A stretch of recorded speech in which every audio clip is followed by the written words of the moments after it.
Hi, I'm Rosella Kennedy, the Director of Impact and Equity at Camber Collective, and I'm here with two of my colleagues, my esteemed colleagues, Benjamin Jensen, a director, and Kate Thorson, a engagement manager. And we've done a lot of work in the RJ space over the years, which we're going to talk about a little bit.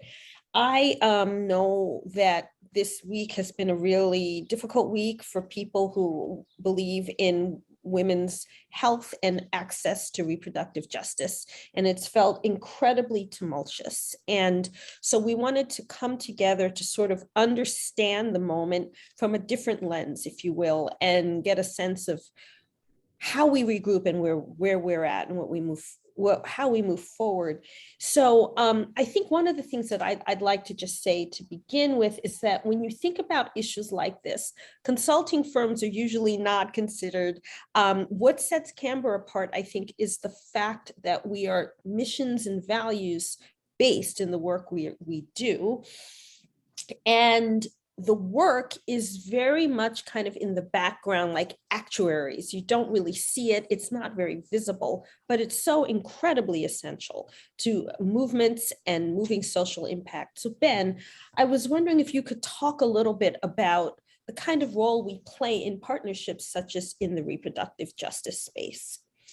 Yeah, thanks, Rosie. So Camber Collective is a social impact strategy consulting firm. And as Rosie already mentioned, we've been serving clients and partners in the reproductive health rights and justice space for about the last 5 years or so.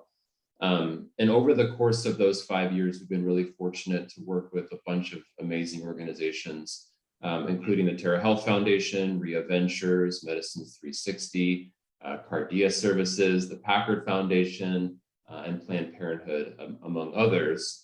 And as Rosie mentioned, it's our hope today to share with our community a little bit about the work that we've done in collaboration and service with these partners that is specifically focused on improving and expanding equitable access to abortion services, as well as honestly just share some opportunities for people to translate the anger and frustration that many of us are feeling into action. So Kate and I will speak to a couple of some of our broad learnings, but that just gives you a little bit of the sense of the types of organizations that we've been fortunate enough to work with.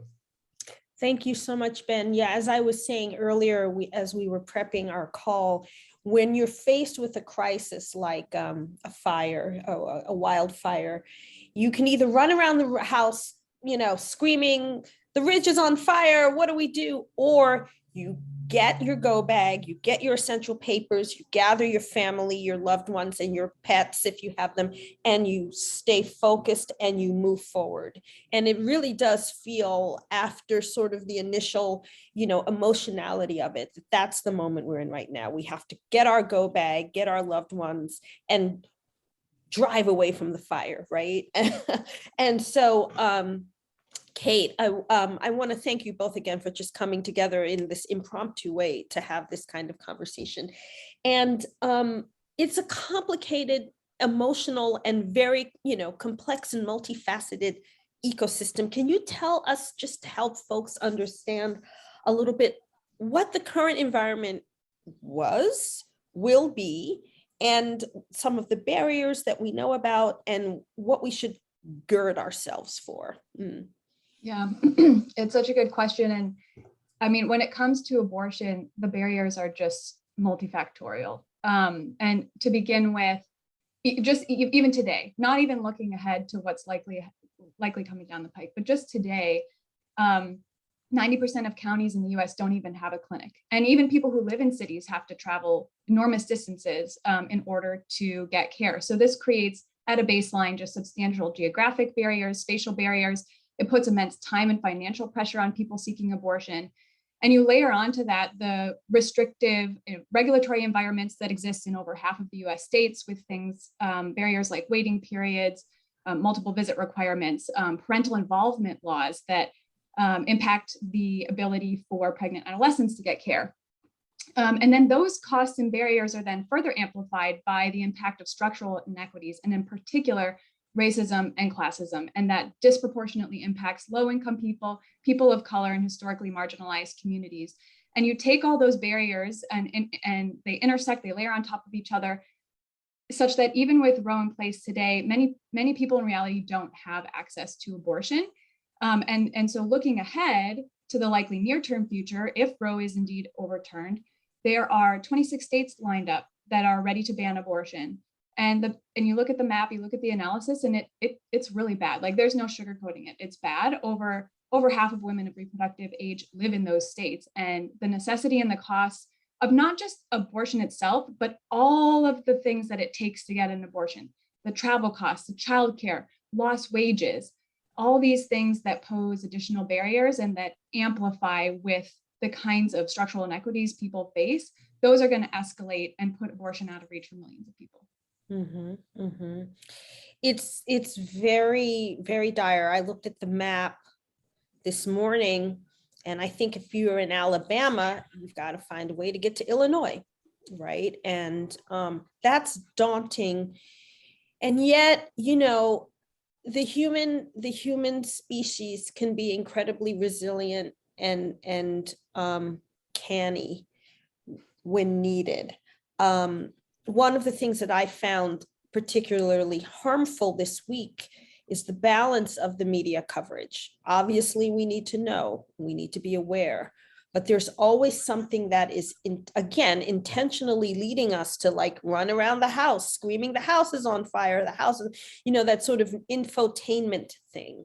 And so that's why I really appreciate that we can come together here with, you know, very, very enraged and concerned, but also a little bit of a cool, methodical head to help us kind of navigate, because I think the shock and awe element of the pain of it is part of the it's part of the goal. It's to render us so upset that we're almost unable to move, right? Mm-hmm. And so, like, with that in mind, Ben, I'd love to ask a little bit more about what the ecosystem is, what the player, who the players are, what the barriers are, like what is the map or the wheel, if it's a wheel of RJ, reproductive justice, what are the spokes, what's in between the spokes? Can you kind of map that out just for folks to get a sense?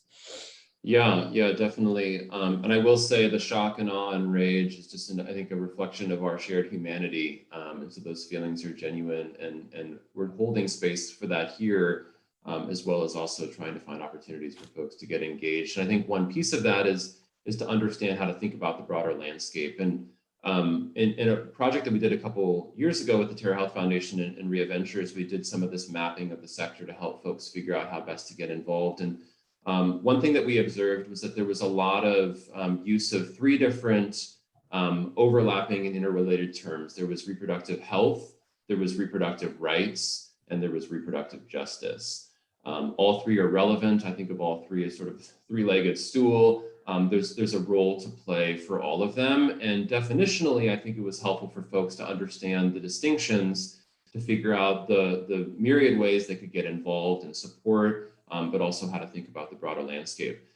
So reproductive health, and this is extraordinarily simplistic, there's obviously tons of nuance and research and key partners that have supported this work, so I don't mean to oversimplify, but just to inform.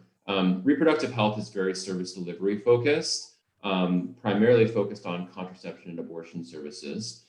Reproductive rights is top of mind this week. That's the legal and advocacy-based model, which is concerned with protecting individual people's legal right to reproductive health services. And so that's a big issue today. And we'll talk a little bit about using our voice to engage in a broader reproductive rights framework. And then finally, Rosie, you spoke to reproductive justice, which is at its core an organizing model that's rooted in the recognition of the histories of reproductive oppression, which are very real for BIPOC populations in the United States, as well as low-income populations. Reproductive justice is connected to the struggle for social justice and human rights, and is really the activism-oriented model. Folks getting out on the street yesterday at 5 p.m. local time all across the United States. It's about making your voice heard more broadly, changing hearts and minds, moving people in individual communities to build power and to shift norms in the broader landscape. So all three, reproductive health, rights, and justice, have a role to play. The service delivery model is being affected this week by a reproductive rights-oriented decision, and there's opportunities, I think, within a reproductive justice framework to make our voices heard, to shift hearts and minds in the broader political landscape. But hopefully that framework helps folks understand how they might fit in. You know, I mean, that's one of the great things about the work that we do. If I could say, one of the reasons why I personally am so, you know, gratified to be doing this work is I think often when we think about issues in society and things that we want to see change so that where there's more justice and equity and social impact, we tend to zoom in deeply to the part that really engages / enrages us, and sometimes are incapable, for all laudable and understandable reasons, of zooming out to what the system looks like. And the thing that we're always talking about when we're talking about equity and justice issues is systemic change, right? Mm-hmm. And so this inability or this barrier or this blockage from being able to look at systems, understand, like, we see the same thing when we're talking about economic mobility, right? There are three different camps. Economic, you know, the American dream, pipeline to jobs and education, and then decarceration and justice in society. Three different sectors that don't talk to each other very much, and they don't interact. And it's that fracture that I believe, you know, the folks who want to remove these rights, they are counting on that fracture. They're counting on our disorganization. They're counting on emotionality, and they're counting on, again, running through the house screaming, the ridge is on fire, right? And so I really appreciate your, like, kind of laying out those three pillars: health, rights, justice.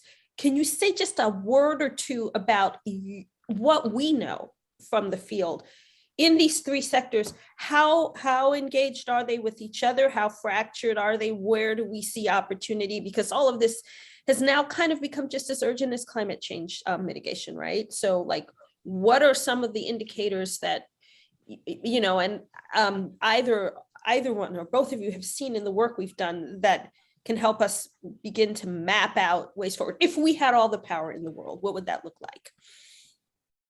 Yeah, I mean, a high level quick answer is that I think there are many opportunities for greater collaboration across these three pillars, as I identified. And I think Kate has some ideas for specific action to get folks more engaged. But yeah, I think the service delivery model is often one that is more appealing to more traditional conservative philanthropy. It's easier to measure in the fact that you're trying to get a certain number of contraceptives or services provided, and that tends to appeal more to traditional foundation landscapes.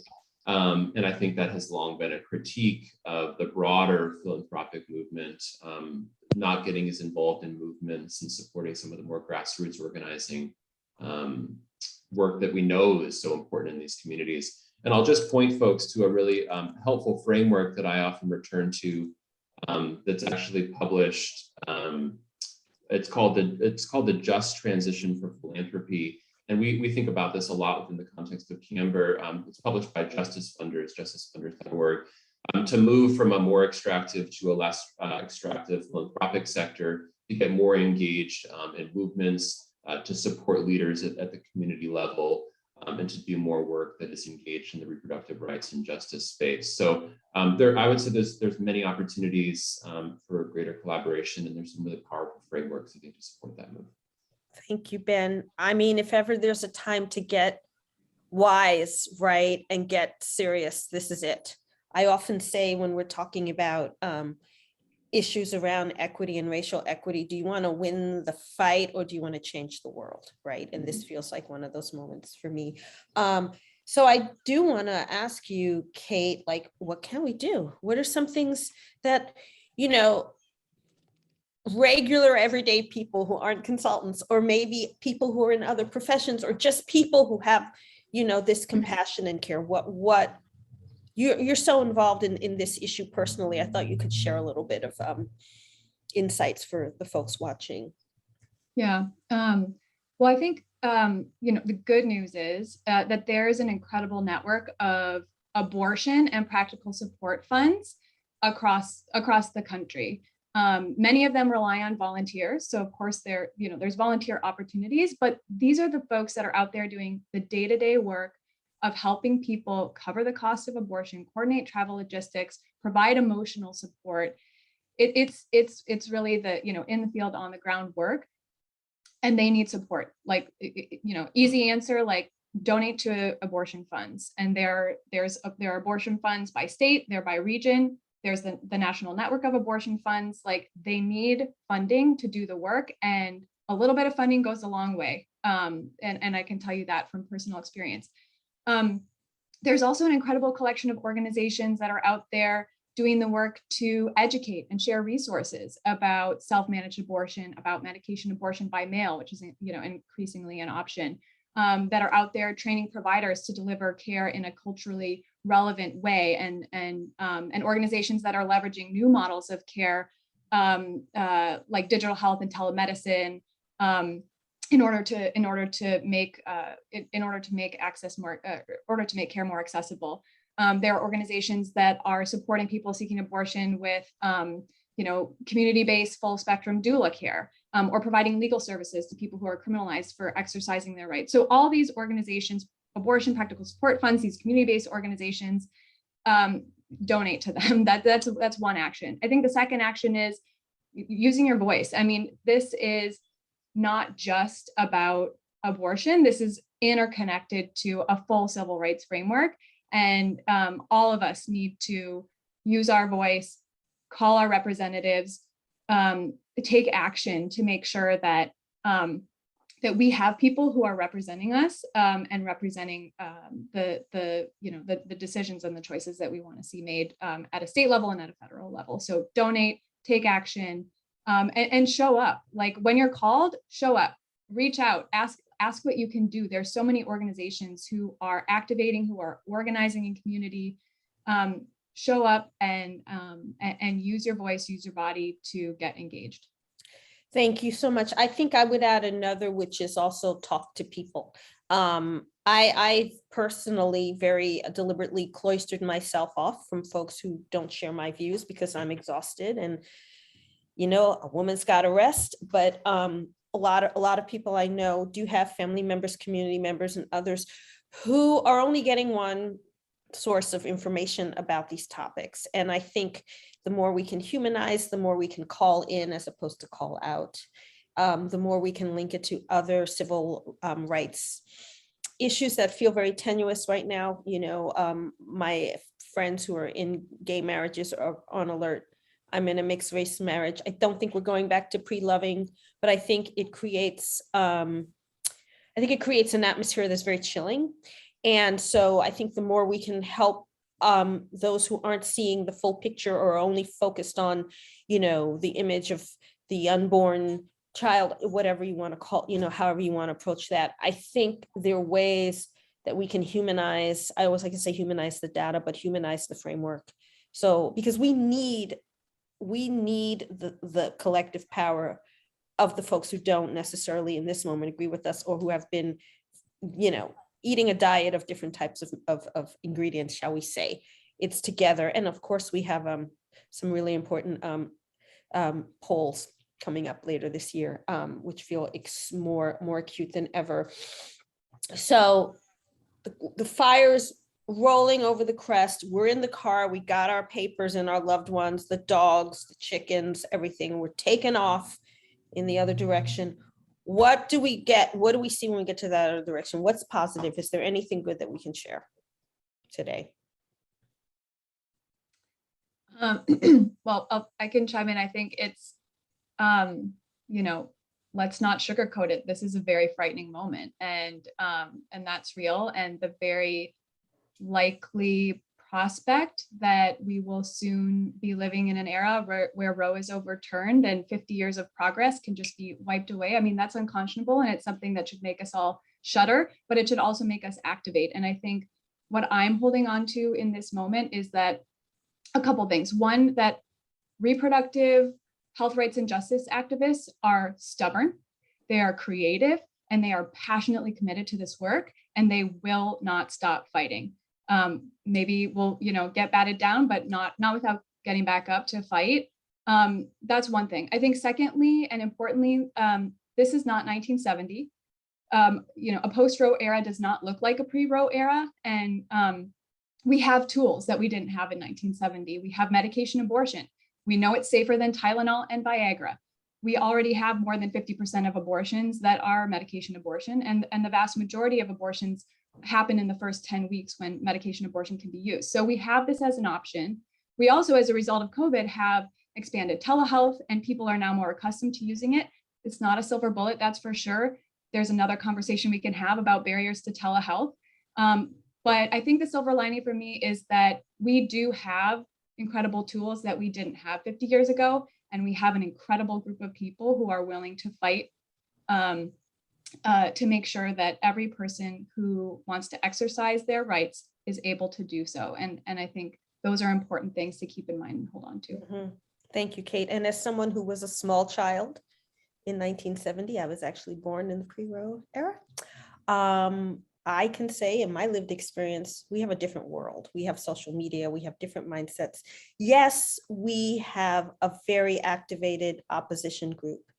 And at the end of the day, money talks, right? And so I think another thing we can do is vote with our dollars and look at the corporations that are supporting the opposition, if you will, and put pressure on them as well.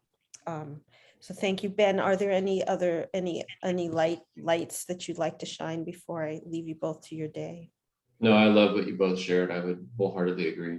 Yeah, well, I really appreciate both of you for taking time to come on. And this was a really quick turnaround, but I think a really important and enlightening conversation. So thank you. I will be sure to include some links in the comments to some of the things we shared today.